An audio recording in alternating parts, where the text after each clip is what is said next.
Hey! Welcome back to Drink Read Fabio. I'm Kate Brimmer. And I'm Sophia Kaiafas, and we're your hosts of Drink Read Fabio, a podcast where we talk all about books. Yes. What about them? Yes, so we're going to start off with a book recommendation that we want you to read, make a drink based off of that book, and then sip on that drink while we tell you about the book that makes us drink. A silly romance book that we read so you don't have to, and tell you the whole story about it. Exactly. Hence the Fabio in our title. Yes, for sure.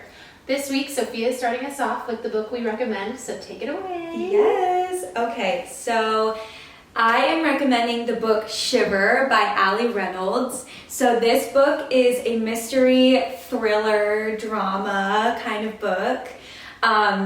Basically, it's about this girl, Mila, and she gets this message from one of her old friends that she hasn't heard about in a long time, that they're going to meet up at this ski resort where 10 years ago they had this ski competition because they're all snowboarders. And she shows up, and it's like one of those things where it's like, oh yeah, you invited me, it's so cool. And then the other person's like, no, I didn't. And then he's like, you invited me. No, I didn't. So it's kind of like everyone's so confused as to why they're there, and they show up at this ski resort and no one's there. It's deserted. Then they try to go back down, but the ski lift is broken. And so they're stuck there all together. Ooh. And basically, they all have to uncover this mystery that happened 10 years before about one of their friends who went missing during the snowboarding competition. So it goes back in time from the present day of them being stuck at the ski resort to the ski competition. And so in their group of friends, there's drama within the friendships, there's relationship drama, so that like you get to hear about the drama in the past and in the present. And then there's someone at the ski resort who's sending them all these creepy messages, and they're like, I know which one of you guys killed her. And so they're all like turning on each other, and it's crazy, and it's so good. Whoa, that's Yes. crazy. So we are going to create a like winter wonderland stuck in the ski resort drink. Love it. Yes. Let's do it. Okay, so I started off our drinks with sugared rims, to give us the Sugar. icicle vibes. So we are going to start with this peach flavored vodka, and it's 1 ounce of each, so I'm just going to pour half in my glass and half in yours. Love it. Yeah, we realized in the last episode that each shooter is about 2 ounces. Yes. Now we're going to bring back our good old gal, Blue Carousel. She's back from the first episode. Yes, our whole huge bottle we got. We'll probably use it eventually. It just has a fun color, So it works. Gives us that winter wonderland color, blue. Exactly. So you're going to do 1 ounce of that in each drink. Whoa, whoa, whoa, yo. I just poured it on the table. Oh no. I'm making a mess. Oh man. Oh no. Okay, pause. I'm going to get towels. Oh my gosh. Okay, now we have both blue boys, and we're gonna top it off with some vodka. So we're gonna do 2 ounces in each glass of that. Regular vodka. Yeah, regular. On. And then now we just top it off with some Sprite. Sprite! So we got our icy winter themed drinks, and I'm just cleaning up the table because I made a mess. Perfect. Yay! Okay. All Yay! right. Let's try Cheers. it. Cheers! This one's easier this week to drink.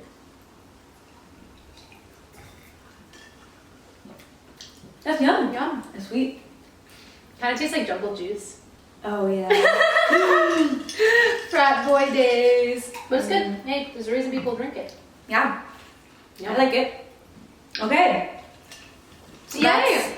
That's Shiver. That's Shiver, stuck in the ski resort. All right, guys, we got our drinks. Let's switch over to the lovely book. So, a big new TV series just dropped recently based on a book that is a crazy romance book. Oh. And I feel like it's been enough time to where the audience wouldn't have any spoilers. So I read... Oh, yes. The Viscount Who Loved Me. Amazing. By Julia Quinn, aka the second Bridgerton book. Amazing. Because I wanted to see and compare, because both of us have just finished this series, and I'm sure most of our listeners have, because romance. Yeah. And we love it. And it's so good, and it's trending right now. And it's been a great month of it having been released. And I wanted to compare and contrast the differences of the book and the show. And let me tell you, the show is nothing like the book. Oh, good. So I'm honestly very glad that we watched it before I read it, because I would have been so upset if I read it first and then watched it. Yeah, because you would have been like, this isn't anything like the same. Well, then it's going to be a surprise. Exactly. All right. So, the Viscount Who Loved Me. Yes. We open with Anthony, the oldest Bridgerton son, who is labeled as a rake, aka knows he's dangerous to women and uses them anyway. So the old-fashioned version of a fuckboy. Sure.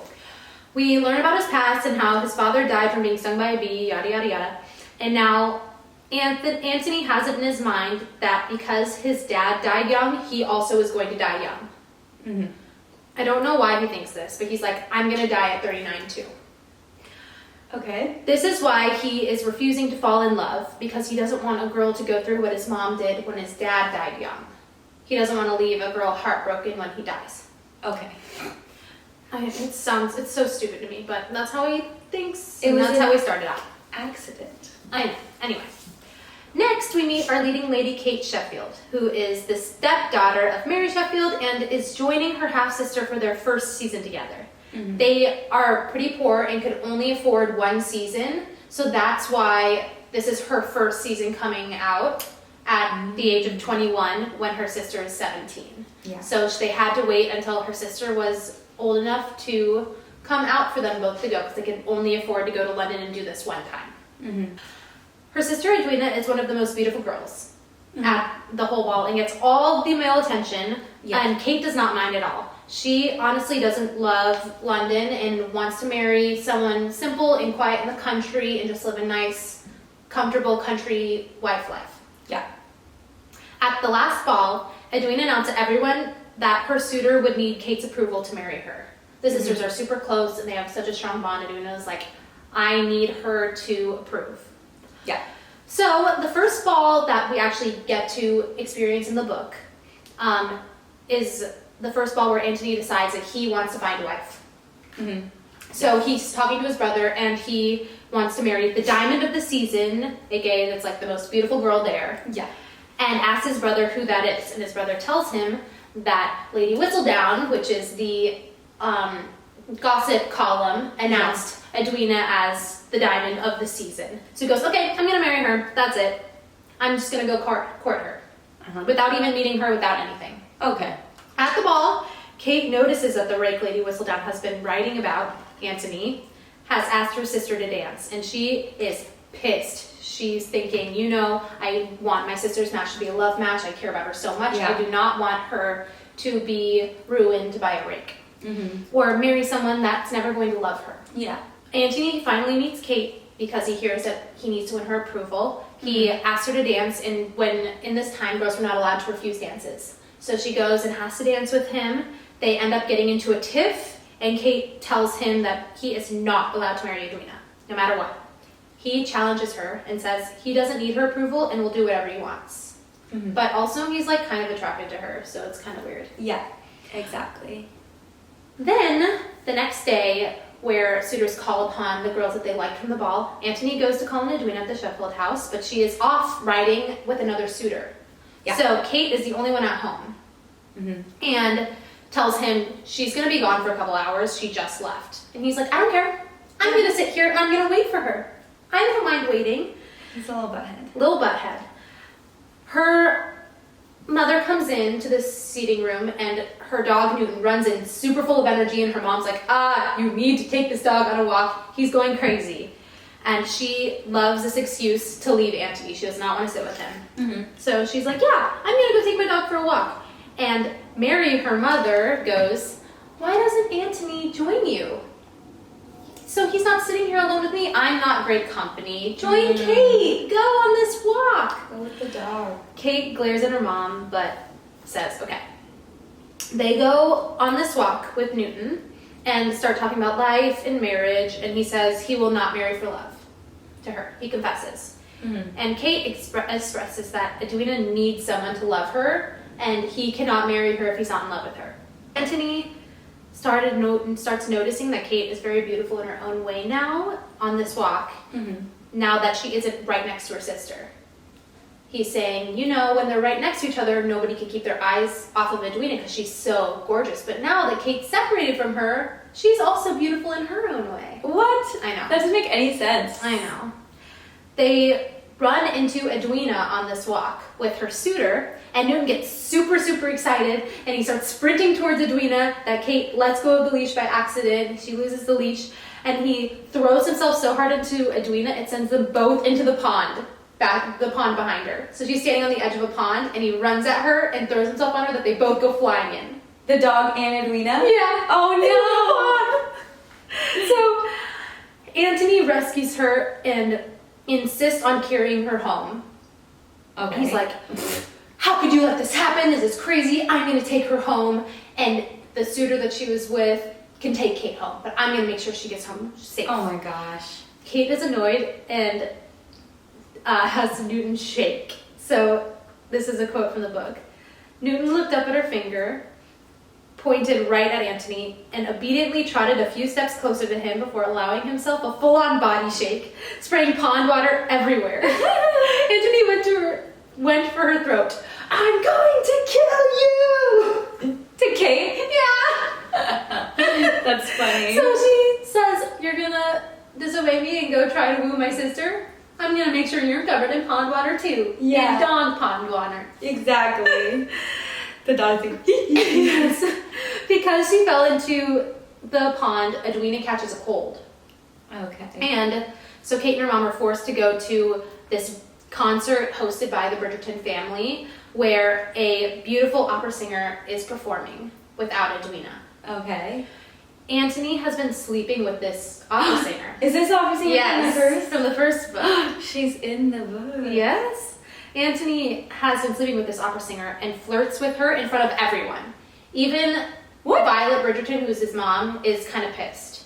Yeah. She's saying, like, making faces at him, like, you're supposed to be finding a wife right now. Why are you flirting in front of everyone with this opera singer? Yeah.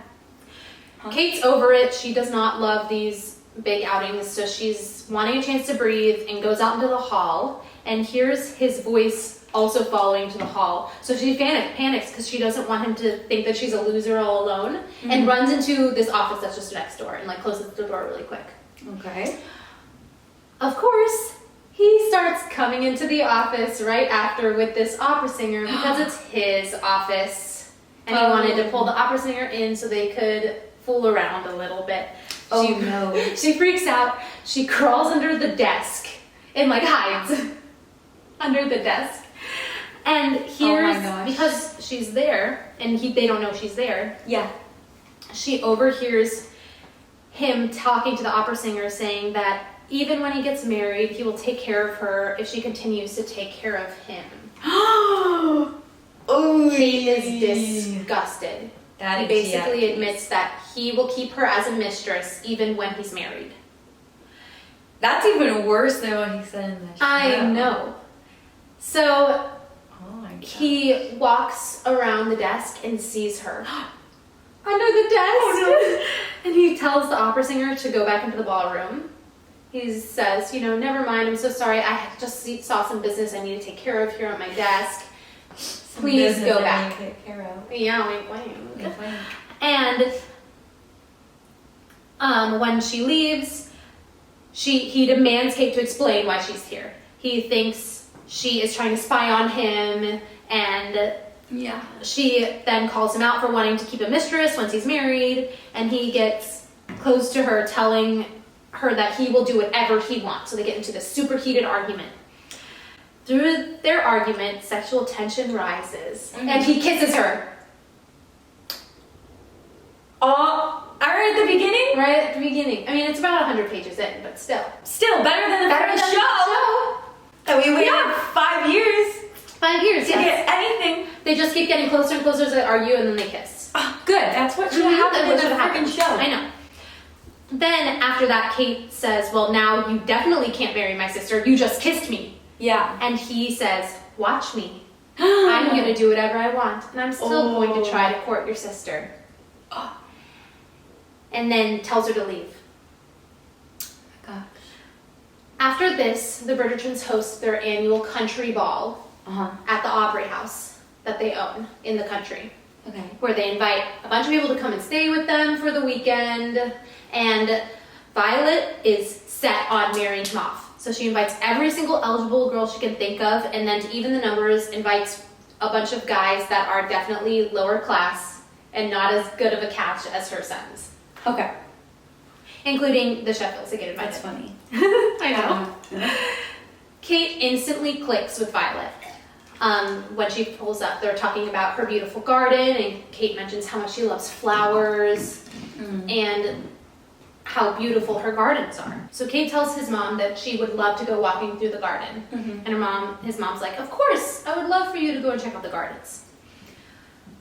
Anthony is also walking through the garden when he sees her and goes over and apologizes for the other day. Okay. He says, That's you know, I'm so sorry, things got out of hand. I got a little bit crazy there, and I am apologizing to you, and I want this to be a fun experience for everyone. She accepts, but says he still can't marry Edwina, which he understands. He's like, I know you would not give me your permission after that. Anthony really wants to kiss her again, but is interrupted by his brother. Oh my gosh. And his brother tells him he is late for the game Pall Mall, which is the game we see in the movie with the mallets and the balls. So it's actually different from the show. The only people playing this game is Daphne, the Duke, him, and then they invite Kate along. And Anthony sees this as an opening and says he's going to go call on Edwina and invite her to play. Because even though he still doesn't have her permission, he doesn't care. Yeah. They play, and Colin hits Kate's ball so far back that she will never win. So she sabotages Anthony and puts his ball into the lake. Yeah. Because of this, the siblings end up naming her the winner and Anthony the loser. Because in their minds, they're saying, you know, you're a winner no matter what because you did the best sabotage. Yeah. That's funny. I know, it's funny. Anthony goes into the lake to get the ball. Because he's so stubborn. He's like, I will get this ball back, and goes into the lake. Yeah. And Kate goes up to him and apologizes, and they actually have a pleasant convo and kind of make up. Okay. That's good. The ball that night, Anthony cannot get Kate out of his mind. He's going crazy. He wants her, but doesn't want to want her at this point. Of course. Kate is ready for her mom and sister, so she finds Penelope Featherington, who is a girl who is ridiculed for her looks, but is so sweet and so kind, in the hall, and decides to go down with her, instead of waiting for her family. Another girl, Cressida Cowper, who is also in the film, the blonde one with the crazy hair, begins bullying Penelope so bad that Penelope almost starts to cry. Aww. When Anthony notices this and races over and asks if he can personally escort Penelope into the ball. That's nice. I know. Like, Kate beams at this when he turns over his shoulder and says, I do hate bullies, don't you? To Kate. Okay. He takes Penelope on his arm and goes, I do hate bullies, don't you? That's cute. Isn't Why don't that they do cute? stuff like that in the show? I He kind of is know. just like a doo-doo head. I know. He's a doo-doo head in the book, but also has these sweet moments. Yeah. But they didn't really have a lot of those in the No. show. Especially this next part. So that night, Kate cannot get him out of his head. She's kind of feeling disheartened because she's realizing that she doesn't actually hate Anthony. Yeah. A storm starts and she has extreme anxiety during storms. So she goes down to the library to get a book to try to help calm her down. Yes. The storm starts and she goes into a full panic attack and goes underneath the table and is just rocking underneath the table. Aww. Anthony is still up and sees a candle lit in the library and thinks, oh, someone must not have blown it out. I'm going to blow it out so it doesn't start a fire. Yeah.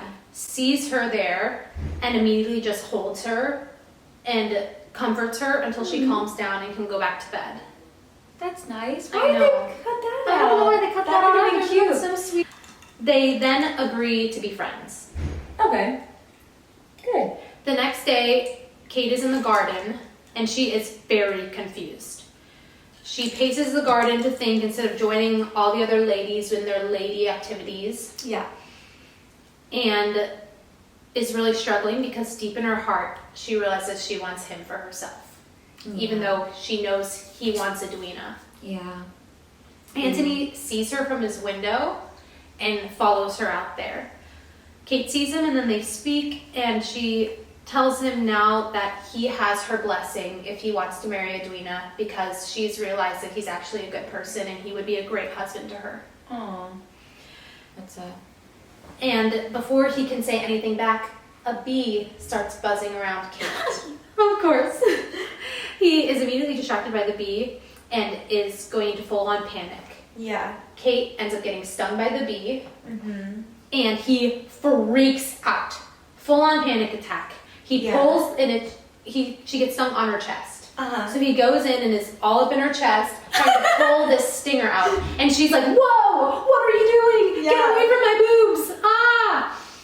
And he starts to suck the venom out of the bite because he thinks it's going to kill her. Yeah. So he tries to suck it out.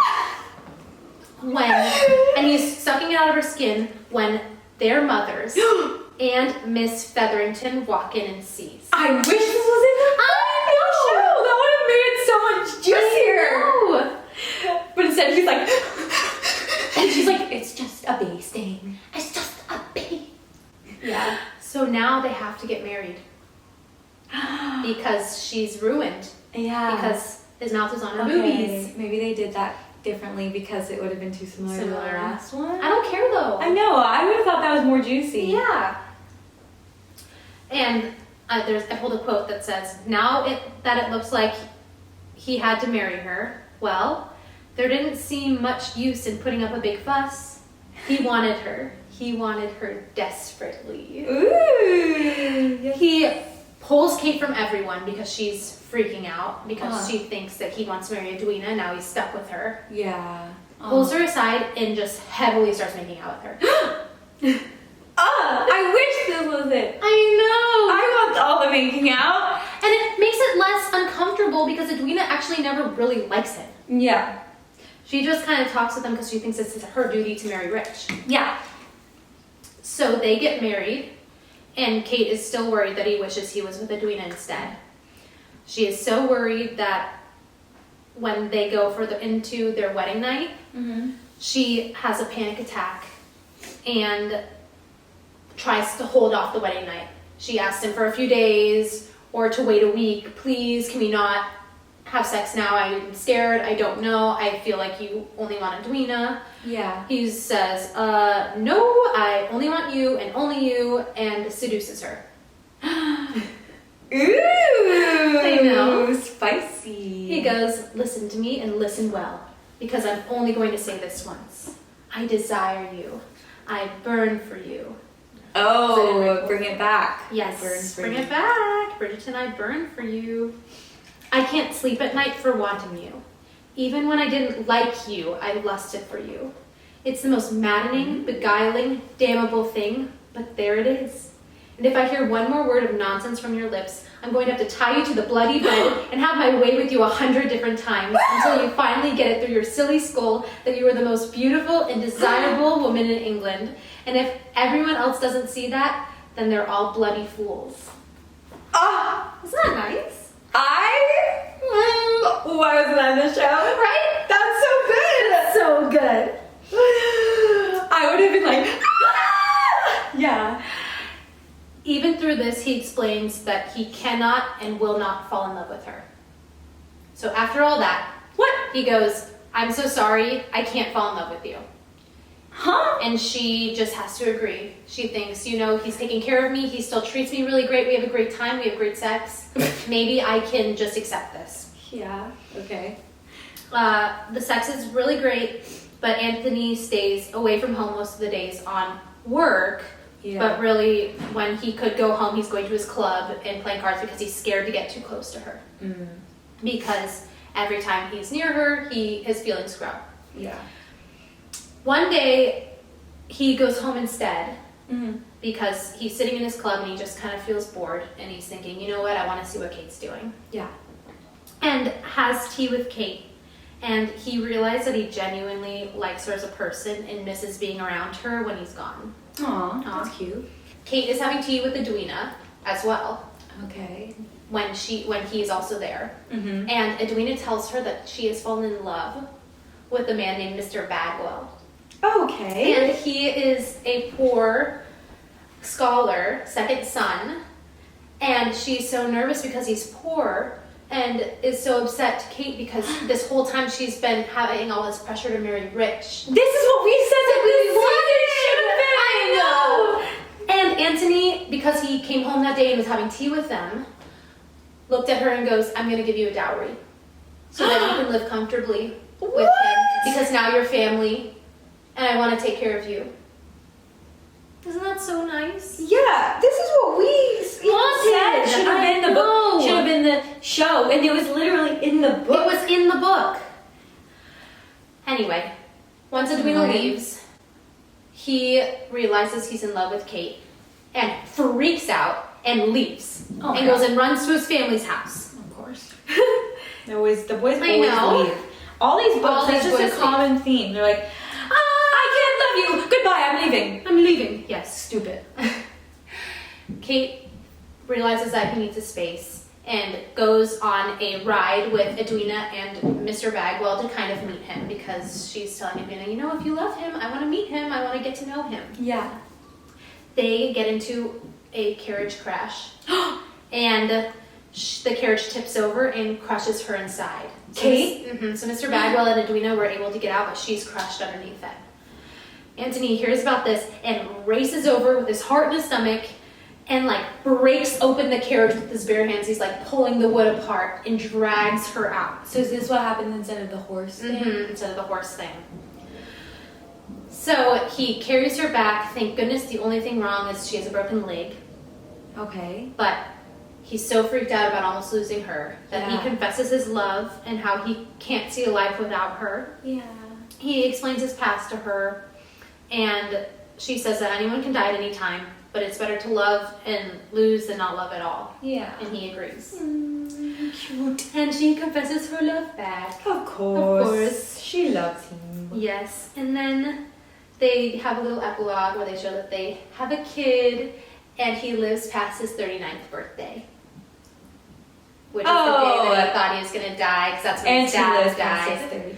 Yeah, it kind of shows the day after his 39th birthday with his kid and her being like, see, you're still alive. That's cute. Yay. That's the end. Nice. Woohoo. So, what did you think about that story in comparison to the show? Oh my gosh, so much better. Yeah. I was kind of mad reading it. Yeah. Because I read up until when the episodes were happening, which got harder and harder to kind of figure it out. Yeah. Because I wanted to watch it before I read. Mm-hmm. And I just kind of got mad because he seems like such a better person, and there's such a bigger dramatic change of him as a character in the book. You know, he goes from being just a total rake and telling her he's going to kiss her and still marry her Yeah. sister and still have a mistress, and he doesn't care. But in the movie, I feel like it was so weird. The flip was so out of nowhere. They were just like, hate, hate, hate, hate, and then all of a sudden it was him saying, I hate you so much that I like you, and her saying same.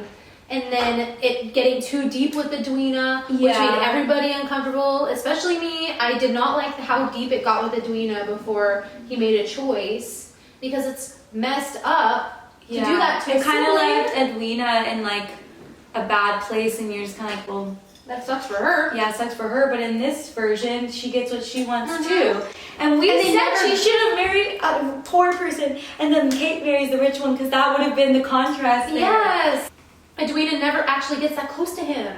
Yeah. So it's okay. Because it sucks when both of them are in love with him, and then she just gets screwed over. And the only reason why Shiver gives her is because she almost dies? Yeah. That's not how you solve conflict. No. But in the book, it makes it so much better. And I like that the wedding is only Kate and Anthony. They're the ones that get married. There's no fake wedding with Edwina or anything. It just goes straight there.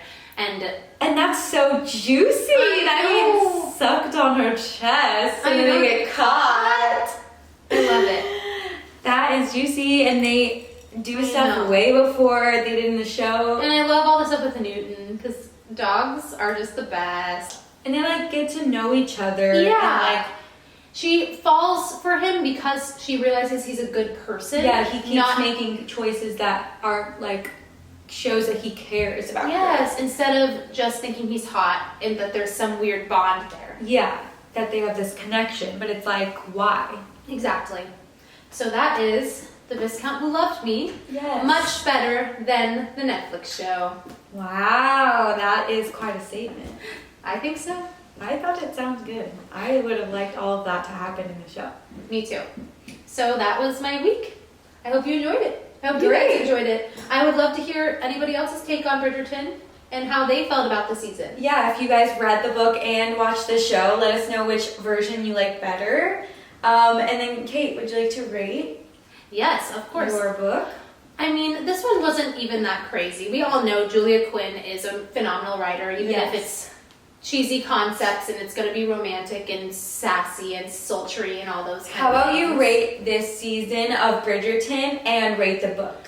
Okay. This season of Bridgerton, I would say, is tipsy. Yeah. Tipsy. But the book is slightly biased. Yeah. I thoroughly enjoyed this sober. Perfect. As a romance lover. I mean, you enjoyed the show too. And I enjoyed the show too, but there were some episodes where we ended and both of us were like, what? We were just like, why? Why? Why is there not a kiss until episode 5? Why am I waiting 5 hours to see any romance? Yeah. Ridiculous.